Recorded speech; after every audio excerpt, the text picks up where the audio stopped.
Buenos días, muchas gracias por venir. Bueno, mi nombre es Javier La Rosa, trabajo en el equipo de soporte de ATECH y les voy a estar hablando esta media hora de componentes geográficos, de GIS, de geografía y tecnología de información. Eso que estábamos viendo ahí era el video promocional del GIS Day. El GIS Day es un evento que fue creado por la National Geographic y por ESRI, que es uno de los líderes mundiales en GIS, y es apoyado por un conjunto de empresas y organizaciones. Y el objetivo es eso, es difundir la geografía, es difundir los sistemas de información geográfica. ¿Por qué? Porque la geografía es adyacente a muchas otras áreas. El campo de acción de la geografía es tan amplio como el de TI. La sociedad, la salud, la educación, la política, cualquier área que ustedes vean, estamos rodeados de geografía y por eso la geografía nos puede ayudar en muchas cosas. Esto es una foto que pasó este año en un encuentro que hubo entre los presidentes del Mercosur y el presidente ruso. Y cuando le tocó el turno al presidente de Uruguay, le explicó dónde él quería poner un puerto de aguas profundas, algo que es bastante controvertido acá. Y bueno, y tuvo la idea de apoyarse en la geografía. Lo gracioso fue que abrió un mapa en papel bastante grande que se le doblaba y le costaba bastante de manipular. Y le hubiera venido bastante bien un GIS, o mejor dicho, un mapa digital. Entonces, ahí es que quiero fijar algún concepto sin entrar en definiciones muy profundas. Un profesor de facultad nos decía, en realidad cualquier mapa en sí es un GIS o es parte de un GIS, pero un GIS es mucho más que eso. Y para que tengan una idea, y hablando del campo de acción que tiene la geografía, este señor es uno de los que inició lo que son los GIS. No es un geógrafo, ni un geólogo, ni nada relacionado con la geografía, es un médico. Se llamaba John Snow y en 1854, en una epidemia de cólera que hubo en Londres, este señor hizo esto. Consiguió una cartografía del distrito de Soho en Londres y empezó a ingresar con un punto todos los pacientes que él atendía y que fallecían por cólera. Y empezó a ingresar con una cruz todos los pozos de agua donde ellos se abastecían de agua. Él tenía la firme convicción de que el cólera no era algo satánico, ni era algo nada raro, sino que era una epidemia. Es más, es conocido John Snow como el padre de la epidemiología. Y no solo descubrió esto, sino que para muchos inició lo que hoy llamamos el método geográfico y en lo que están basados los GIS. O sea, ingresó información geográfica, la analizó, la editó y sacó conclusiones. Y eso es lo que hacen los GIS hoy en día. Igual precisamos como un siglo para que aparecieran los primeros GIS.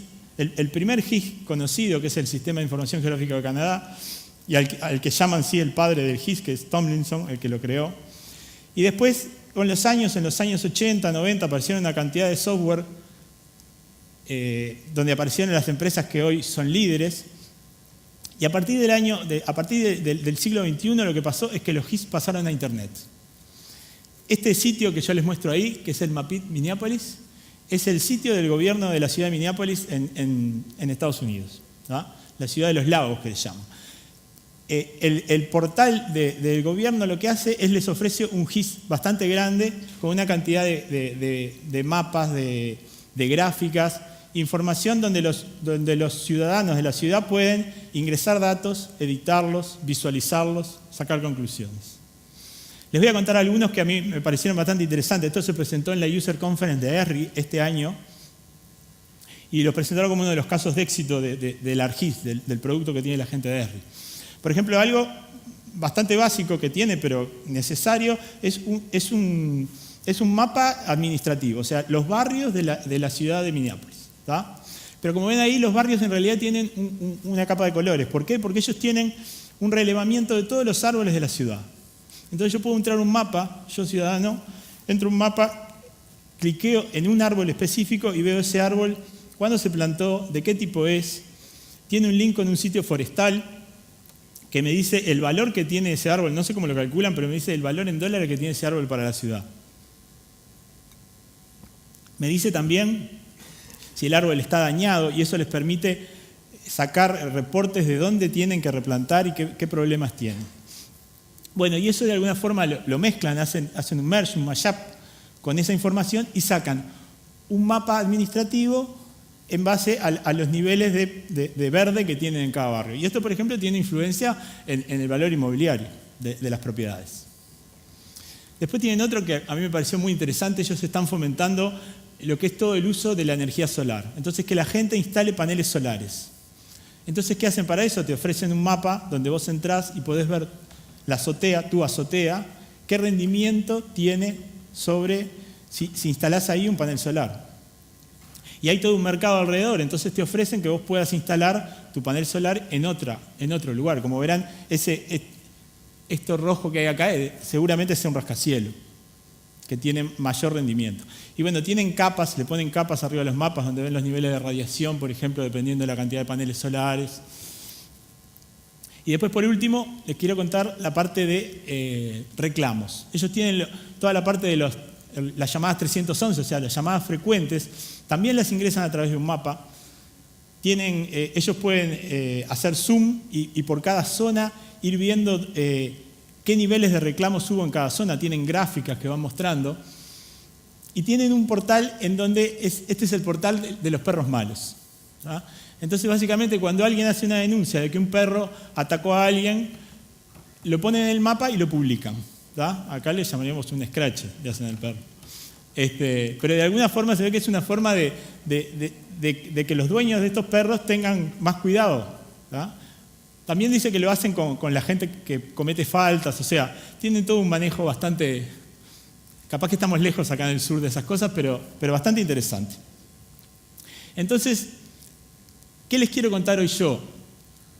O sea, ¿cómo se une GeneXus con toda esta movida de GIS? Bueno, en realidad GeneXus obviamente no es un GIS y no lo va a ser, pero lo que sí pasa es que a medida que los GIS se van a Internet, aparece una cantidad de cosas para integrarnos. ¿Tá? Tenemos una cantidad de proveedores de mapas web que podemos visualizar, tenemos una cantidad de APIs para ello, tenemos servicios, están lo que se llaman los Web Map Service y los Web Feature Service. Los Web Map Service son servicios que básicamente están pensados para que se integren con los mismos GIS, porque lo que devuelven son imágenes. Pero los Web Feature Service son servicios REST, muchos de ellos, o sea, tienen una interfaz REST, y nosotros podemos consumir esos servicios que atrás tienen un GIS y obtener información que puede ser relevante para nosotros. Además de cosas que ya conocemos, ¿no? Tenemos devices que tienen GPS de buena precisión, que nos permite desarrollar aplicaciones, lo que llaman LBS, Location Based Service, o sea, aplicaciones basadas en la posición, cosa de la que ya hemos hablado y visto en eventos pasados. Entonces, lo que les voy a mostrar hoy yo son 3 aplicaciones, 3 platos principales, 3 aplicaciones ya prontas, desarrolladas, las 3 con GeneXus, y las 3 tienen como componente principal la geografía. O sea, yo considero que, como les decía en el título de la charla, es la cereza de la torta, un componente geográfico, un mapa. Sí, por un lado puedo enaltecer mi aplicación y agregarle componentes y sorprender a mi cliente. Pero además también puedo desarrollar una gama de aplicaciones nuevas, que hoy son pocas, pero que tenemos un mercado nuevo donde también nos podemos integrar con otras comunidades. Entonces les voy a mostrar estas 3 aplicaciones, después les voy a mostrar cómo fue que se desarrollaron estas 3 aplicaciones, cuál fue la receta, qué ingredientes se usaron. Y por último les voy a hablar un poquito de qué estamos haciendo en GeneXus alrededor de GIS y de la geografía. Así que, empezando con las 3 aplicaciones, la primera es una aplicación que ya han mencionado, es de Sebastián del Río, un compañero de trabajo, que se llama Kilómetro 40. Y básicamente tiene un componente alto de gamification, es un juego, ¿tá?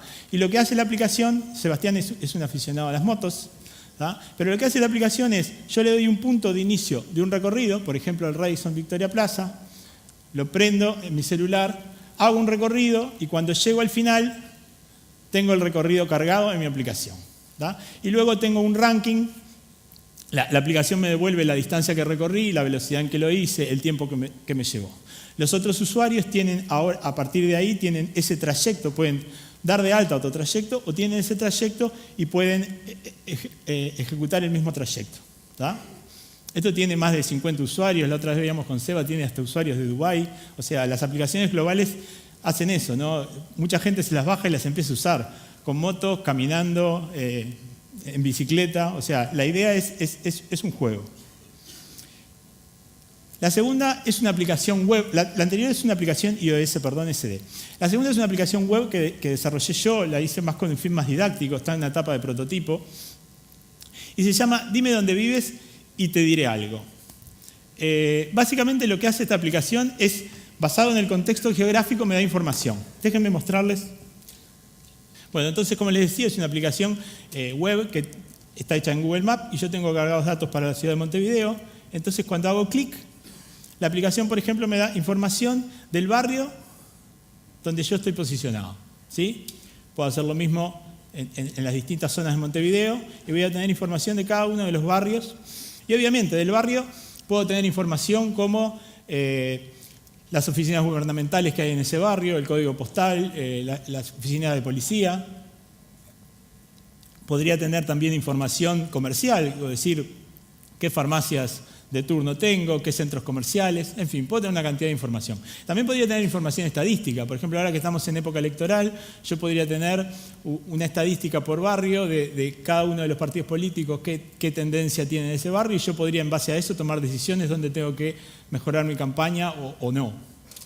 Igual mi aplicación es bastante más sencilla que todo eso, y lo que les dice es, dado un punto en el mapa, donde yo vivo, de qué equipo deportivo debería ser hincha, de qué equipo deportivo debería ser fan. ¿Tá? Entonces yo cargué acá 3 deportes, fútbol, básquetbol y rugby, y en base a eso yo voy a ver de qué equipo deportivo debería ser. El básquetbol en nuestro país, acá en Montevideo por lo menos, está muy arraigado a los barrios. Es más, hay una cantidad de equipos que tienen el nombre del mismo barrio. Aguada, Goes, Malvin, Sayago, Cordón. El barrio es el nombre del equipo. En mi caso voy a poner, por ejemplo, esa es la dirección donde yo nací. Y efectivamente yo soy hincha de este equipo que acabamos de subir a primera, así que me felicito y todos los hinchas que estén por ahí.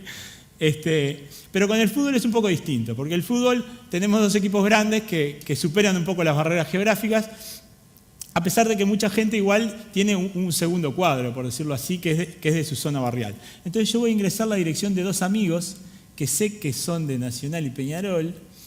Uno es Federico Salomón, que lo tengo por ahí, que dice que debería ser hincha de Defensor Sporting, y el otro es Alejandro Orengio, que vive por acá, también hincha de Defensor Sporting. Bueno, yo no creo que cambien su decisión del equipo que eligieron, porque ya lo eligieron hace mucho tiempo, pero lo que sí le puede decir mi aplicación, por ejemplo, en el caso de Federico, que todavía no tiene auto, le puedo decir que busque el mejor camino, que me busque el camino que él tiene para ir desde su casa al club más cercano.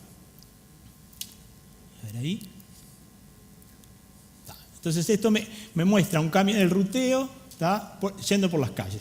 También podría hacer lo mismo en el caso que tuviera, en el caso de Alejandro, por ejemplo, que sí tiene auto, puedo poner, bueno, que vaya al club más cercano, pero en un circuito. ¿Tá? Básicamente ahí lo que muestra, me muestra un circuito porque me muestra el camino de ida y el camino de vuelta. Bueno, el último ejemplo, el último plato principal que les quiero mostrar es un módulo de la aplicación de Ocaratech. Ocaratech es un software para el agro. Y tiene básicamente 2 módulos. Un módulo de recorridas, que me permite, es una aplicación que está para tabletas y que me permite recorrer mi campo, obtener datos del mismo, almacenar datos de plagas, de información. No sé, no conozco mucho más, pero es un software, si tienen... Hay promotores al respecto, pero yo me quería concentrar en el módulo de clima. ¿Ah? El módulo de clima básicamente lo que tiene es, yo le ingreso un número de padrón, o sea, acá en el Uruguay yo tengo un campo, por ejemplo, y eso está registrado en el gobierno bajo un número. ¿Ah? Yo ingreso ese número y la aplicación me devuelve una cantidad de información del pronóstico climático para esa zona. ¿Ah? También puedo ingresar una latitud y longitud. Tenemos una versión que ahora subimos a Android que tiene esa funcionalidad, pero este es un lindo ejemplo porque en realidad acá tenemos una cantidad de geografía y en realidad la entrada de datos, no tengo cartografía en el medio. La entrada de datos es un número y la salida es un pronóstico del clima. Y ahora después yo les voy a contar un poco cómo fue que eso se hizo. Bueno, vayamos a las recetas. Para la primera, para el kilómetro 40... tiene un ingrediente fundamental, un único ingrediente, diría yo, que sobresalta sobre el resto, que es el tracking. Es algo que ya presentamos hace un par de eventos. El tracking es una funcionalidad que me permite básicamente lo que hace el juego. ¿Tá? Tiene un evento, cuando yo inicio el recorrido, en el cual yo le digo, disparo ese evento y le digo, cada cuánto tiempo o cada cuánta distancia yo quiero que me vaya almacenando puntos. Y después tengo 2 parámetros más que me permiten disparar una acción puede ser un procedimiento o algo que tenga interfase, y después decirle un tiempo a partir del cual se va a volver a disparar esa acción sin tener en cuenta cuándo se están traqueando los puntos. ¿Tá? Cuando yo llego al destino, lo que hago es disparar un método que termina el tracking y tengo otro método que me devuelve todos los puntos, me devuelve un SDT con todos los puntos que recorrí. ¿Tá? Esta funcionalidad es bastante útil. Hay algunos escenarios que no cubre. Por ejemplo, algo que nos han planteado muchas veces es decir, bueno, yo quiero traquear, pero en realidad no quiero que el usuario tenga el control de iniciar y terminar el tracking. Yo quiero traquear en forma silenciosa, por decirlo así. Quiero espiar a mi empleado y ver por qué partes de la ciudad estuvo haciendo los repartos. Esto es lo que tiene, que esta funcionalidad tiene bastante uso del GPS. Y el GPS es costoso. Entonces, en general, es recomendable que el usuario de la aplicación sepa que va a aprender esta funcionalidad. ¿No? Habría otras formas de resolver el tema del espionaje, por decirlo así. Bueno, no mucho más de esta funcionalidad. Déjenme contarles de la aplicación web que hice, que tiene bastantes más funcionalidades porque la pensé más didáctica para ese fin. Lo primero que tiene es un clic en el mapa. O sea, como ustedes vieron, cada vez que yo entraba al mapa hacía un clic y a partir del clic se hace algo. Eso es un evento, tenemos un evento que se dispara y nosotros podemos tanto llamar funcionalidades sin interfaz o con interfaz. Esto tiene más o menos un año de implementado. Y lo otro que hace es que cuando yo cliqueo en la parte de barrios, cuando yo cliqueo lo que hago es dibujo un polígono. ¿Va? Para dibujar un polígono en el mapa tengo dos formas en GNexus. Una forma es cargando un SDT. Y el SDT tiene la lista de puntos que delimitan el polígono. La otra forma es que yo tenga un archivo donde tenga almacenado ya la información de todos los puntos, líneas o polígonos que quiero dibujar en el mapa. Y esta es la forma que lo usamos. El KML es un archivo, es un XML, es un formato que se ha transformado en un estándar, fue creado por la gente que desarrolló lo que hoy es Google Earth. Y hay otros formatos de archivos, pero nosotros con el KML le podemos decir sencillamente la URL de ese KML y se va a desplegar en el mapa el barrio que yo elegí. Obviamente tenemos una cosa más. Cuando yo hacía clic en el mapa, lo que pasaba es que me mostraba solo el polígono donde ese punto pertenecía. ¿No? Yo tengo muchos polígonos, pero mostraba solo uno. En realidad lo que tengo es una función que dado un punto y un polígono me dice si pertenece o no. O sea que imagínense que mi aplicación lo que hace es un if anidado, donde va preguntando si el punto que yo cliqué pertenece a este barrio, si no, pregunto por otro barrio, si no, hasta que llego al barrio donde es y ahí lo dibujo. Eso hoy lo resolvemos con un algoritmo, es un algoritmo que está en internet, que yo me lo bajé, lo creé, es un procedimiento GNexus, y básicamente con un par de recorridas puedo calcular si ese punto está dentro del polígono o no. Después para la parte del hincha, del club, yo lo que preciso es saber la distancia entre dos puntos. O sea, yo tengo cargado en mi base de datos todos los clubes deportivos de Montevideo, de básquetbol o fútbol, y cuando hago clic obtengo la dirección en la que yo estoy posicionado y busco el menor valor de esos. Lo único que uso es una función de distancia que nosotros lo disponibilizamos a partir del SDAPI, pero también está disponible para web. Está un poco escondido, ahora lo vamos a habilitar como una función, pero es una función que ya tenemos implementada en GNexus. Y por último el routing, que sí que es algo bastante nuevo. Tenemos recién la primera versión, hará un mes o 2 meses que tenemos una versión de ruteo. Lo desarrollamos en conjunto con 2 clientes de México, la gente de Grid Solution.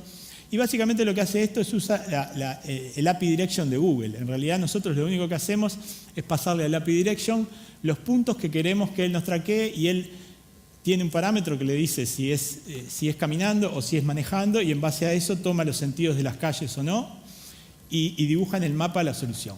¿Ah? Eso por el momento lo tenemos solo en web.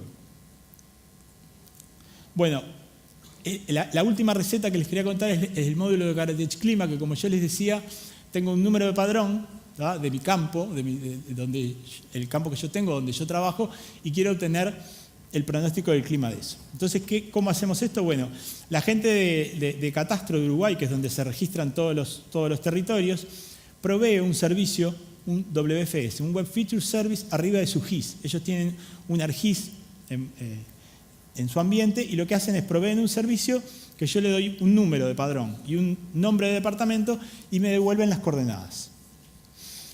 Que para nosotros es un servicio REST más. O sea, lo que hacemos es consumirlo con HTTP Client como cualquier otro servicio REST y después parseamos el resultado a través de un SDT. Esto tiene un tema adicional que es bastante común en el caso de la geografía y son los sistemas de referencia que utilizamos. El servicio de catastro lo que nos devuelve es una coordenada XY en metros, o sea, tiene una proyección en lo que se llama un sistema UTM.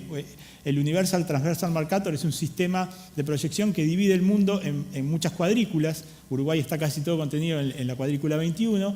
Y bueno, las posiciones están en metros. Las posiciones que yo obtengo a partir de ese servicio están en metros. Entonces lo que hacemos también a través de un algoritmo que está en internet, que se puede bajar, calculamos las coordenadas geodésicas, o sea, las coordenadas latitud y longitud, que son las que yo voy a precisar para llamar a un servicio que provee un satélite noruego, que es el que me da el pronóstico del tiempo, ¿no? En realidad, si bien tenemos dos llamadas a un servicio y un algoritmo en el medio, en realidad tenemos una capa. Toda la primera parte del servicio RESEN, en realidad nosotros lo que hicimos fue recorrer primero exhaustivamente todos los padrones y cargarlos en nuestra base de datos. Entonces nosotros lo primero que hacemos es ir a buscar la información del padrón a nuestra base de datos y si no lo tenemos llamamos al servicio, ¿no? Por un tema de simplificar y minimizar riesgo de que el servicio estuviera caído o tráfico en la red nomás. Bueno, déjenme contarles brevemente en qué estamos trabajando y qué esperamos tener en un mediano plazo. Bueno, estamos investigando el tema de bases de datos espaciales. Hoy cuando almacenamos información de latitud, longitud, de puntos o de polígonos, nosotros en la base de datos lo que hacemos es guardamos un character y en realidad la base de datos no sabe qué es lo que estamos guardando ahí. Las bases de datos tienen tipos de datos que nos permiten almacenar eso como una localización y eso nos agrega cosas como las que les mostraba del punto en el polígono, ¿no? Tiene funciones, las bases de datos ya proveen extensibilidad sobre esas cosas y nosotros podíamos reutilizar todas esas funcionalidades y no tener que programarlas nosotros. Lo otro que estamos trabajando también es, bueno, como yo les decía, está KML, que es un estándar para representar puntos, líneas y polígonos, o sea, objetos vectoriales para un mapa, pero hay otra cantidad de archivos. Están los J-File de Esri, está algo que está tomando bastante fuerza ahora, que es lo que se llama GeoJSON. Entonces, eventualmente, si bien hay conversión entre estos archivos, estamos evaluando la posibilidad de incluir nuevos archivos. No solo tener un KML, sino tener otro tipo de archivos. Y con KML también lo que queremos es exportar a KML. Hoy lo que hacemos es importar. Con el routing, bueno, también tenemos nuestra primera versión hace muy poco, la tenemos solo para web, tenemos que ver cómo es que esto los términos y condiciones que tenemos en Smart Devices para realizar esto mismo. Tenemos formas de mejorarlo también, de, por ejemplo, mostrar el camino, cuando yo hago el camino manejando de un color a la ida y de otro color a la vuelta, poder dar información de los metros que recorrí, o sea, tenemos cosas para mejorar en lo que es ruteo.